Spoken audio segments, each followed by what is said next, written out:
할렐루야. 네, 우리 서로 사랑합니다. 축복합니다. 또 우리 서로를 격려하며 나아가겠습니다. 또 이렇게 우리가 얼굴과 얼굴을 맞대어 볼 수 있다라고 하는 것 자체가 참으로 주님의 은혜가 아니면 정말로 이러한 은혜를 우리가 맛볼 수가 없구나라는 생각을 더욱 하게 됩니다. 이 시간 우리 하나님 말씀 보겠습니다. 요한복음 19장 20절에서 22절까지의 말씀입니다. 요한복음 16장 20절에서 22절까지의 말씀입니다. 네, 우리가 주님을 경외하는 마음으로 다 같이 일어서서 말씀을 함께 봉독하도록 하겠습니다. 같이 내용을 생각하며 천천히 읽도록 하겠습니다. 내가 진실로 진실로 너희에게 이르노니 너희는 곡하고 애통하겠으나 세상은 기뻐하리라. 너희는 근심하겠으나 너희 근심이 도리어 기쁨이 되리라. 여자가 해산하게 되면 그때가 이르렀으므로 근심하나 아기를 낳으면 세상에 사람 난 기쁨으로 말미암아 그 고통을 다시 기억하지 아니하느니라. 지금은 너희가 근심하나 내가 다시 너희를 보리니 너희 마음이 기쁠 것이요 너희 기쁨을 빼앗을 자가 없으리라. 아멘. 앉으시면서 은혜 많이 받으세요. 또 말씀을 격려합니다.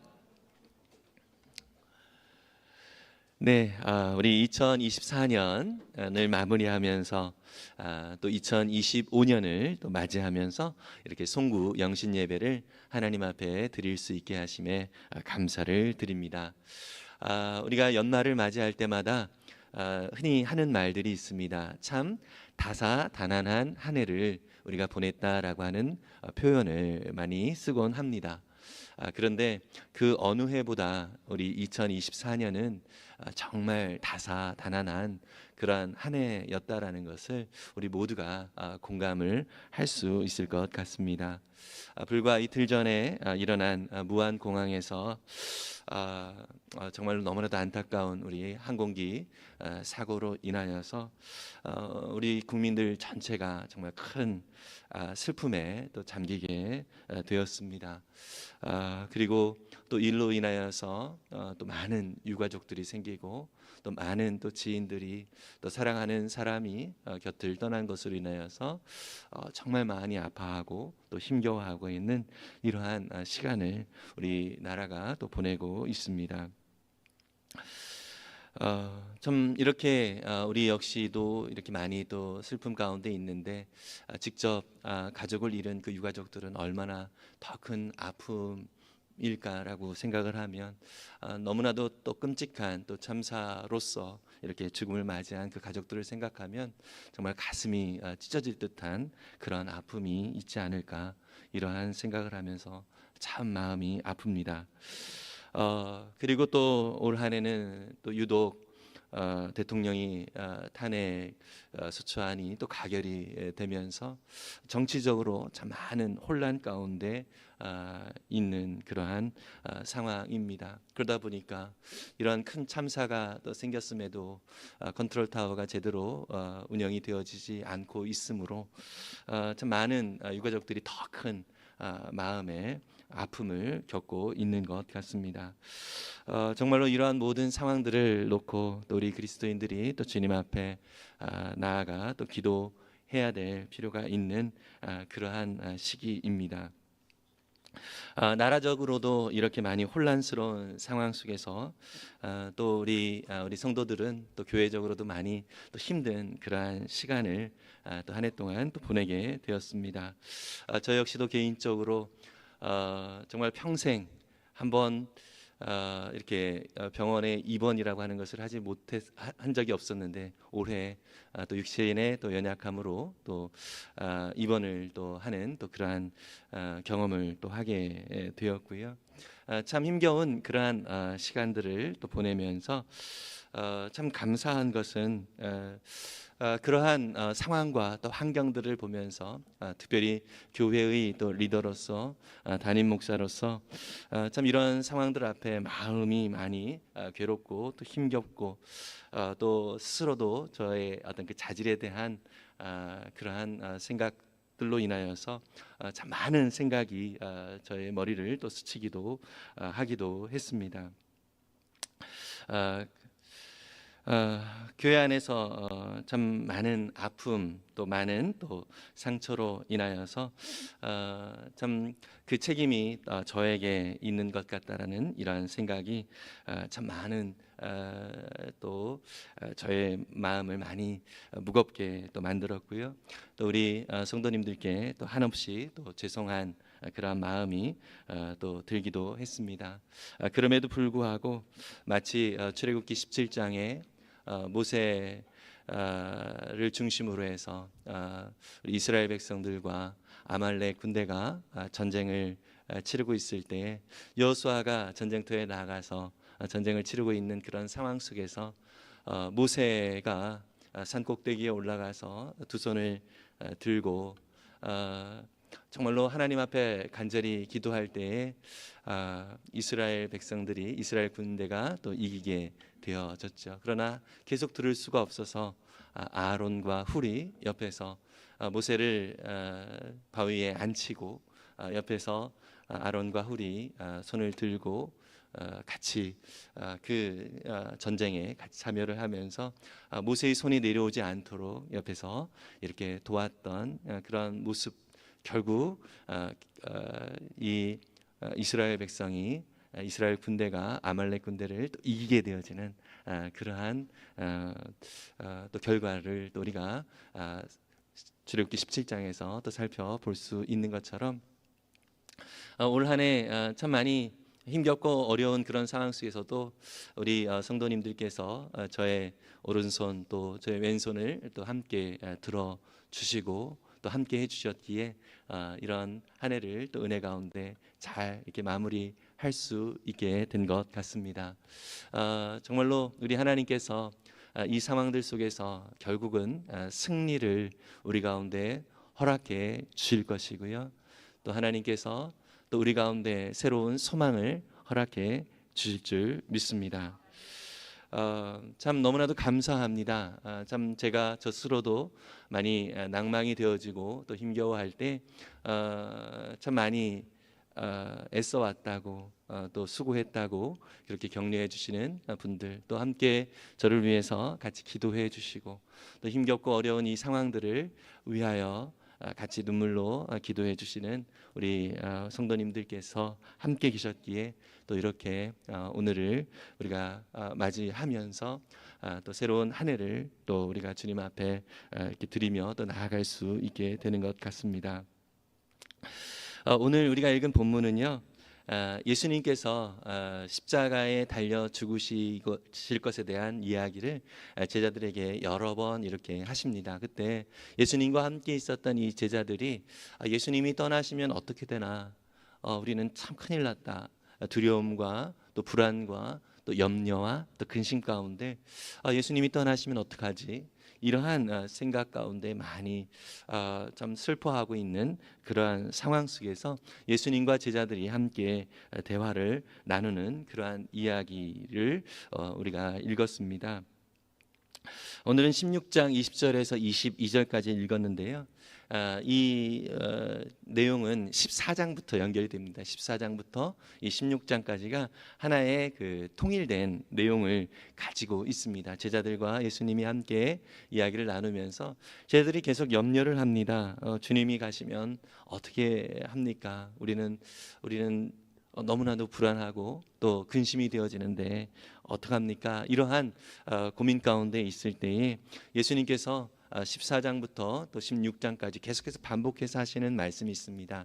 내가 떠나는 것이 너희에게 유익하다, 이렇게 말씀을 하십니다. 왜냐하면 성령님이 너희와 함께 하시기 때문이다 라고 말씀을 해주고 있습니다.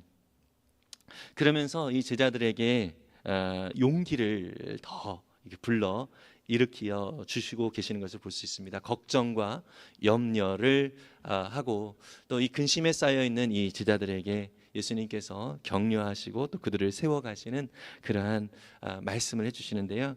오늘 읽진 않았지만 그 앞에 14장 12절에는 이렇게 말씀을 하고 있습니다. 함께 읽어보겠습니다. 내가 진정으로 너희에게 말한다. 나를 믿는 사람은 내가 하는 일을 그도 할 것이요 그보다 더 큰 일도 할 것이다. 그것은 내가 아버지께로 가기 때문이다. 아멘. 그래서 진정으로 이것을 두 번이나 말씀을 하시는 것을 볼 수 있습니다. 이것은 헬라어로 아멘, 아멘이라고 하는 그런 표현입니다. 강조하시는 표현이시고요. 두 번이나 반복하면서 확실한 약속을 주시는 그런 말씀이기도 합니다. 무엇보다 제자들에게 희망을 주는 그러한 표현이기도 합니다. 예수님은요, 이 세상에 계시면서 이 세상을 구원하시기 위하여 하늘나라 복음을 가르쳐 주셨고, 또 그 복음을 전파하셨고요, 또 사람들의 아픔을, 또 그들의 육신을 또 치료해 주시는 일을 하셨습니다. 무엇보다 죄와 죽음과 저주 아래 놓여 있는 인생들에게 하늘의 복음을 들려주셔서 그들이 하나님의 거룩한 생명을 얻게 하시고, 또 하나님 나라에서 영원히 예수 그리스도와 함께 살 수 있는 영생을 주신 우리 예수님이십니다. 이것을 주님께서 주님이 계시는 동안 이 세상에서 하셨는데요, 이제 예수님께서 떠나시면 이 영광스러운 그 일들을 누가 한다고요? 우리 제자들이 하게 될 것이다 라고 말씀을 하고 있습니다. 그런데 예수님께서 하신 그 일보다 제자들에게 하시기를 내가 한 일보다 더 큰 일을 너희들이 하게 될 것이다 라고 약속해 주고 계십니다. 물론 십자가를 지시고 3일 만에 부활하시고 또 하늘에 오르셔서 또 우리 가운데 모든 죄를 깨끗이 씻어주시는 그 사역은 우리 예수님만, 우리 예수 그리스도께서만 고유하게 또 하실 수 있는 사역이지만, 예수님께서 말씀하시길 더 큰 일을 너희가 할 수 있다라고 하는 그 말씀은 무엇이냐면, 바로 예수님이 하늘나라 복음을 전파하시고 또 그 복음을 가르치시고, 또 사람들이 묶여있던 모든 아픔 속에서 그들을 치료하시고 회복시켜 주셨던 이 놀라운 일들을 우리 제자들이 예수님보다 더 크게 행하실 것이다 라고 하는 약속의 말씀을 하고 있는 것입니다. 이 예수님께서 약속하신 일들이 실제로 이루어지게 되는데요, 예수님은 계속해서 이것을 약속을 해주시는데, 마지막에 지상 명령으로 하시는 이 약속의 말씀도 비슷합니다. 우리 마태복음 28장 18절에서 20절까지 세 번역을 한번 읽어보겠습니다. 예수께서 다가와서 그들에게 말씀하셨다. 나는 하늘과 땅의 모든 권세를 받았다. 그러므로 너희는 가서 모든 민족을 제자로 삼아서 아버지와 아들과 성령의 이름으로 침례를 주고 내가 너희에게 명령한 모든 것을 그들에게 가르쳐 지키게 하여라. 보아라, 내가 세상 끝날까지 항상 너희와 함께 있을 것이다. 아멘. 예수님께서 하신 사역을 너희들도 해라. 그런데 그냥 노력해라 이게 아니라 내가 너희에게 권세를 주었다, 내가 너희에게 능력을 주었다, 이렇게 말씀을 하시면서 항상 너희와 함께 하시겠다, 이 약속을 바로 요한복음 14장에서 16장까지 약속해 주셨던 성령이 함께 하실 것이다라고 하는 이 약속을 또 예수님이 마지막으로도 그렇게 하고 계시는 것을 볼 수 있습니다. 실제로요, 여러분, 예수님의 제자들 중에 또 베드로라고 하는 제자가 있죠. 이 베드로라고 하는 제자, 우리 사도행전을 보시면 아시겠지만 사도행전 2장에 보면은 베드로가 설교를 할 때 3,000명이 나와서 침례를 받고 주님 앞에 나오는 그런 귀한 역사를 또 우리가 살펴볼 수 있습니다. 예수님은요 그렇게 큰 사역을 하지는 못했습니다. 그런데 베드로는 그가 복음을 증거했을 때 3,000명이 복음을 받아들이고 또 침례를 받는 귀한 사역을 감당을 하게 됐습니다. 그리고 사도행전 2장에 3,000명이 그렇게 복음을 받아들였고요, 사도행전 4장에 보면 그때 또 역시 베드로가 복음을 증거할 때 5,000명의 사람들이 하나님 앞에, 우리 주님 앞에 나오게 되어지는 것을 우리는 살펴볼 수 있습니다. 복음을 증거하는 그 사역을 제자들, 이 베드로를 통하여서 하였던 것처럼 다른 제자들을 통하여서도 그렇게 하나님께서 하게 하신 것, 예수님의 약속의 말씀대로 그렇게 하신 것을 볼 수 있습니다. 요한복음 16장 20절부터 우리가 22절까지 읽었는데요, 근심 중에 있는 이 제자들에게 예수님은요 희망을 가지라고 말씀을 하시면서 이 근심이 기쁨이 될 것이다라고 약속을 해주십니다. 이것을 세번역 성경으로 한 번 더 다시 읽어보겠습니다. 16장 20절과 21절만 먼저 읽어보겠습니다. 같이 읽습니다. 내가 진정으로 너희에게 말한다. 너희는 울며 애통하겠으나 세상은 기뻐할 것이다. 그러나 너희가 근심에 쌓여도 그 근심이 기쁨으로 변할 것이다. 여자가 해산할 때에는 근심에 잠긴다. 진통할 때가 왔기 때문이다. 그러나 아이를 낳으면 사람이 세상에 태어났다는 기쁨 때문에 그 고통을 더 이상 기억하지 않는다. 아멘. 예수님이 십자가를 지고 죽으시는 이 사건을 보면서 제자들은 애통하고 슬퍼할 것이지만 오히려 이 예수님의 죽으심 때문에 이 세상은 어떻게 된다고요? 기뻐할 것이다. 왜요? 이 모든 죽음과 죄 가운데서, 이 어둠 가운데서 그들이 해방되어서 이 모든 죄에서 자유함을 얻을 수 있는 그런 은혜를 입을 수 있기 때문인 것입니다. 여러분, 예수님이 십자가에 죽으시는 건 제자들에게 분명한 슬픔이고 애통함이었습니다.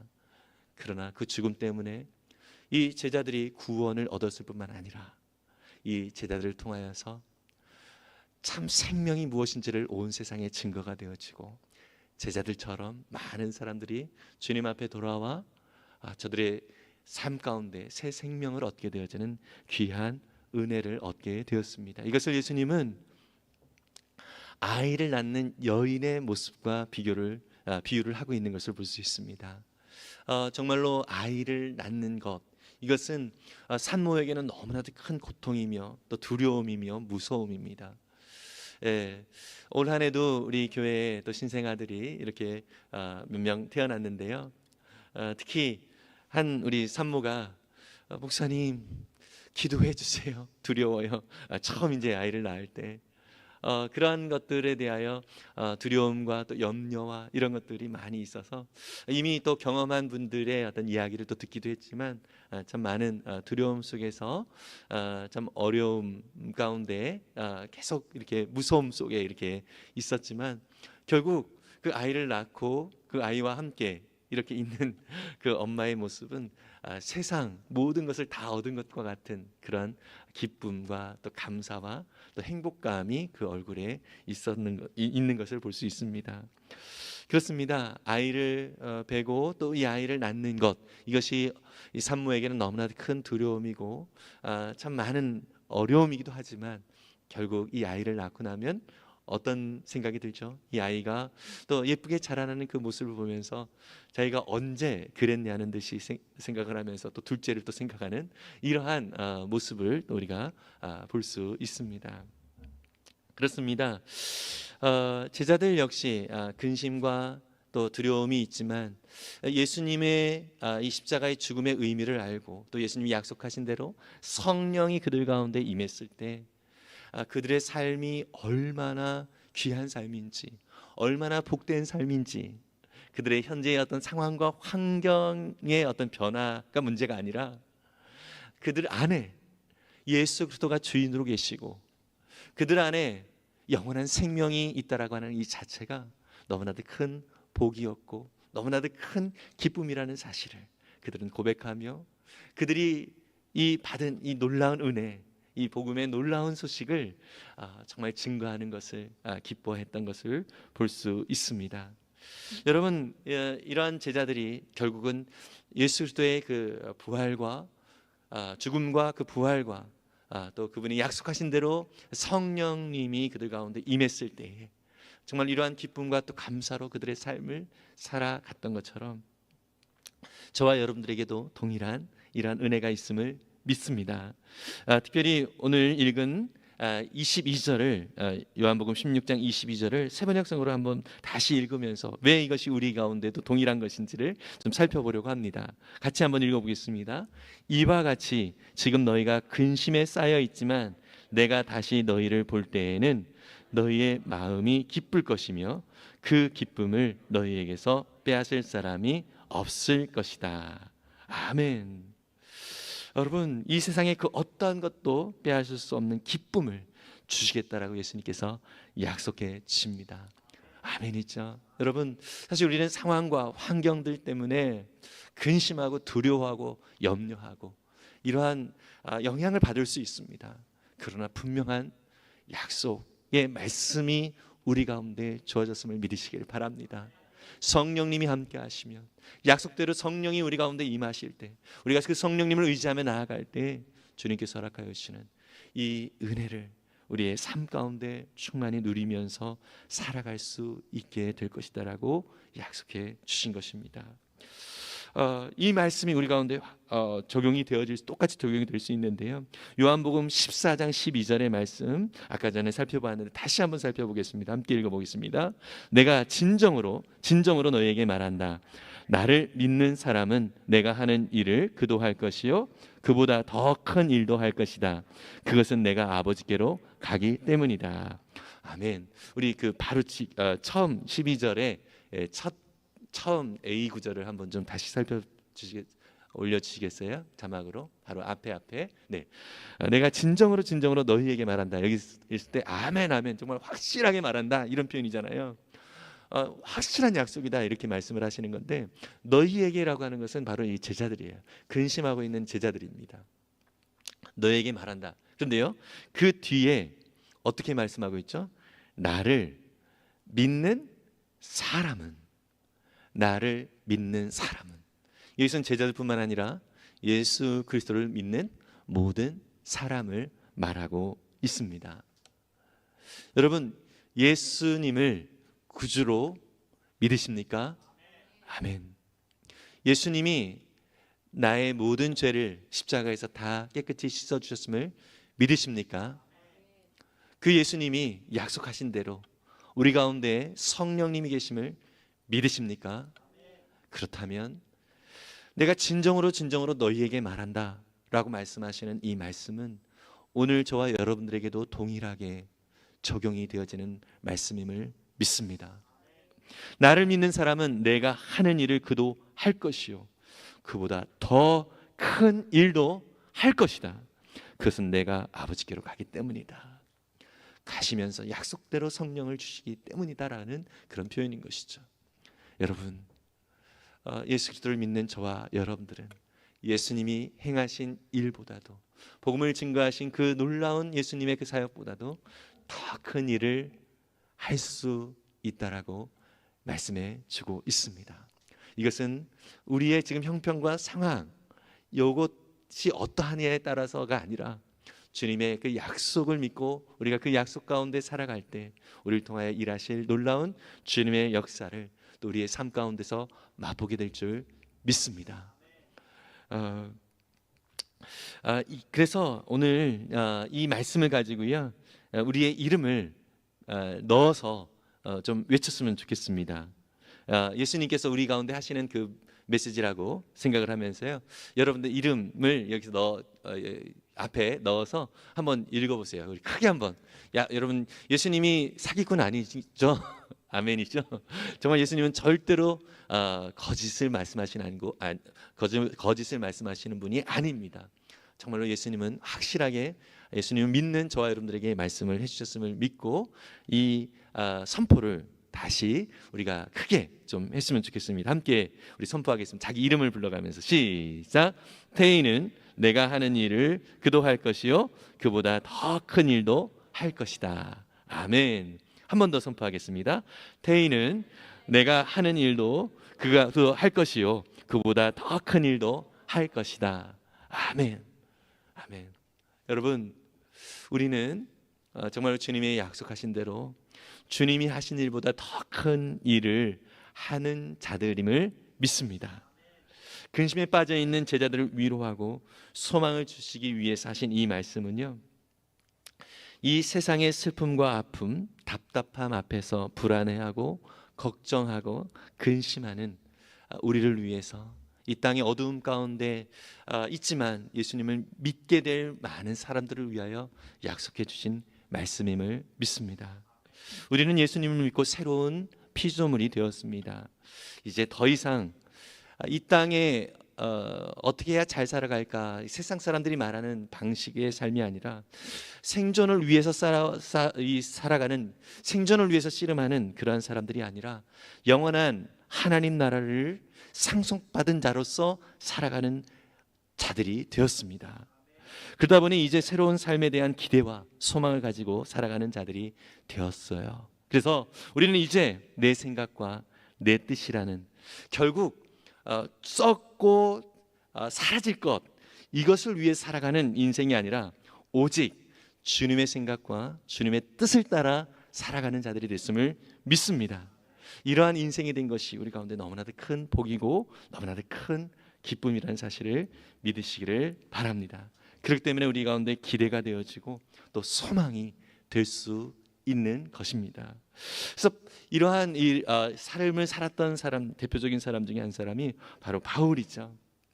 바울은 그의 마음에 늘 간절함이 있었습니다. 지난 주일에도 살펴보았던 것처럼 에베소 성도들에게도 정말 간절한 마음으로 편지를 썼잖아요.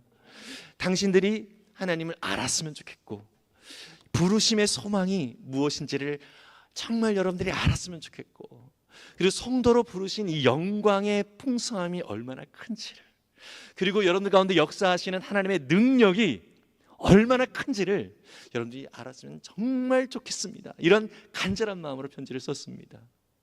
로마서를 통해서도 로마 교회 성도들에게 자기가 살아가는 이 삶의 방식이 어떠한 삶의 방식인지를 이렇게 고백을 하고 있습니다. 로마서 14장 7절과 8절인데요. 함께 읽어보겠습니다. 우리 가운데는 자기만을 위하여 사는 사람도 없고 또 자기만을 위하여 죽는 사람도 없습니다. 우리는 살아도 주님을 위하여 살고 죽어도 주님을 위하여 죽습니다. 그러므로 우리는 살든지 죽든지 주님의 것입니다. 아멘. 이렇게 주님의 것으로 살아가는 이 삶이 가장 복된 삶이라는 것을 알았기 때문에 로마 교회 성도들에게도 이렇게 권면을 하는 것입니다. 여러분, 정말 그렇습니다. 내가 나를 위하여 살아가는 인생보다 우리를 위하여 죽으시고 우리를 위하여 부활하시고 약속대로 성령을 주신 우리 주님을 위하여 살아가는 이 삶이 우리 가운데 가장 복된 삶임을 믿습니다. 여러분, 그러한 인생으로 우리가 부름받았음에 감사하며 주님만을 높이며 나아가는 우리 모두가 될 수 있기를 간절히 소망합니다.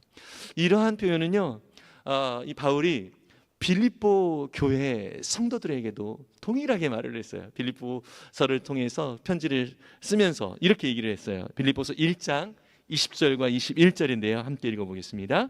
나의 간절한 기대와 희망은 내가 아무 일에도 부끄러움을 당하지 않고 온전히 담대해져서 살든지 죽든지 전과 같이 지금도 내 몸에서 그리스도께서 존귀함을 받으시라는 것입니다.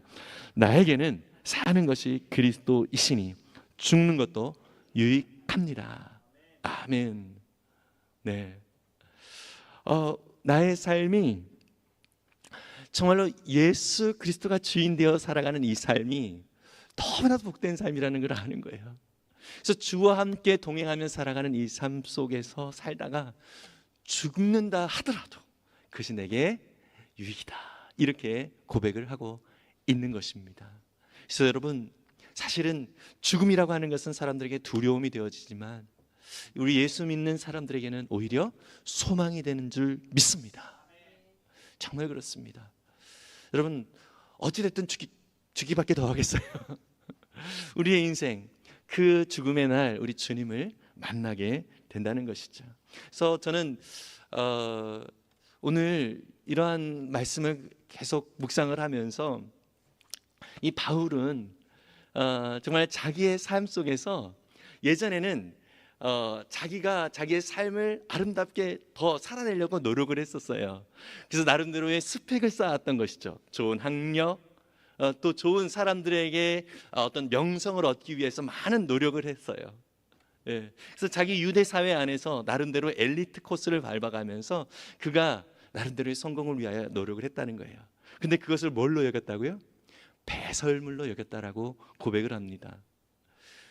이것은 말하자면 자기의 인생 속에서 이러한 것이 중심이 되어지는 인생은 마치 썩은 재료를 가지고, 썩은 주재료를 가지고 자신의 삶을 요리하는 것과 같은 삶이라는 거죠. 여러분, 이 사진이 보여지는지 모르겠지만 한번 사진 한번 보이시나요? 잘 안 보이네요. 네, 이게 뭐냐면 나중에 좀 제대로 이렇게 보일 수 있으면 소불고기예요. 제가 오늘 아침에 한 소불고기입니다. 요즘 가끔씩 제가 예전에 너무 아내만 고생시킨 것 같아서 가끔씩 이렇게 음식을 좀 하거든요. 그런데 그동안 소불고기를 할 때 양념이 된 소불고기를 이렇게 거기다가 이제 데워서 야채만 채소만 넣고 이렇게 하곤 했었어요. 그런데 냉장고를 보니까 조금 이렇게 보니까 불고기용 고기가 있더라고요. 그래가지고 제가 그거를 어제 녹여가지고 어젯밤부터 녹여가지고 이제 아침에 그거를 이제 가지고 재료를 가지고 했어요. 그러면서 이게 양념이 된 게 아니라 고기만 있는 거라서 제가 진짜 평생 처음으로 이 양념을 만들었습니다. 양념을 만들어 가지고 정말 정성을 다해서 당근도 넣고 양파도 넣고 아주 그냥 정성을 다해서 이 요리를 했습니다.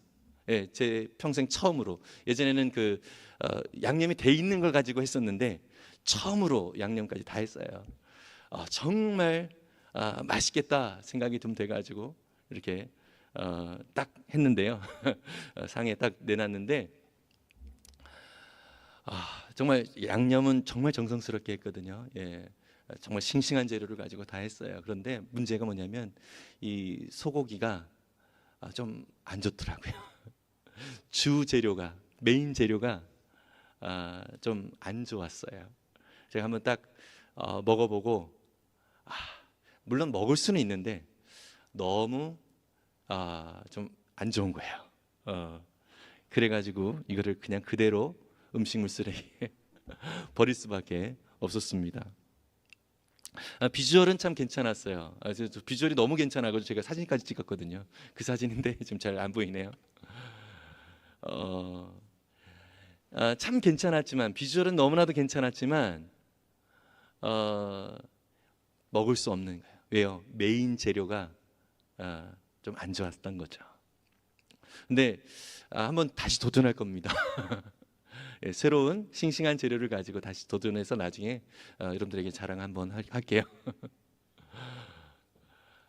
여러분, 참 오늘 말씀을 같이 이렇게 연관이 지어서 좀 많은 또 저한테 교훈이 있었습니다. 나의 삶의 주 재료가 무엇인가? 썩어질 것, 냄새 나는 것을 가지고 아무리 싱싱하고 좋은 재료를 가지고 이렇게 부속 재료를 가지고 한다 할지라도 이것은 결국 먹기가 너무 힘든 거죠. 그런데 우리 안에 살아계시는 성령님이 나의 삶의 주 재료가 되어진다면, 우리 예수 그리스도가 나의 삶의 주 재료가 되어진다면, 주님만이 나의 진정한 주인이 되어 주셔서 나의 삶의 중심이 주님께로만 향하게 되어진다면 나의 삶 전체는 정말로 우리 주님께도 아름답게 드려질 뿐만 아니라 많은 사람들에게 정말로 유익을 끼치는 그러한 삶이 될 줄 믿습니다. 여러분, 정말 그렇습니다. 똑같이 노력하고, 저는요 사실 오늘 아침 이 소불고기는요 그 어떤 때보다 더 많은 노력과 더 많은 애씀이 있었습니다. 그런데도 불구하고 버릴 수밖에 없었습니다. 주님이 나의 삶의 중심이 되어지지 않는 삶에서 내가 아무리 애쓰고 노력을 한다 할지라도 그 삶은 주님 앞에서 냄새나는 삶밖에, 썩은 냄새가 나는 삶밖에 되어지지 않는다는 사실을 우리가 기억했으면 좋겠습니다. 여러분, 새로운 해를 또 주님 앞에서 우리가 맞이하게 되어집니다. 주님 앞에서 맞이하는 이 새해에 우리 모두가 그러한 은혜를 사모하면서 정말 하나님, 정말 혹시라도 썩어질 것을 가지고 나의 인생을 요리하려고 했던 나의 삶의 모습들을 이제 돌아보게 해주시고, 정말로 새해에는 오직 주님만이 나의 삶의 중심이 되어 주셔서 주님이 기뻐하시는 나의 삶의 재료가 주님 앞에 아름답게 요리되어서 올려드리는 그러한 인생이 되어지기를 원합니다. 주님의 마음이 있는 곳에 정말로 내 마음이 있고 주님이 기뻐하시는 자리에 내가 가기를 원하고, 또 주님의 뜻대로 살아가는 나의 인생이 되기를 원합니다. 성령님과 함께하는 이런 삶을 살아갈 때 나의 모든 근심과 불안과 두려움과 이 모든 염려는 사라지고 주님이 주시는 기쁨과 감사로 채워지는 삶이 될 줄 믿습니다.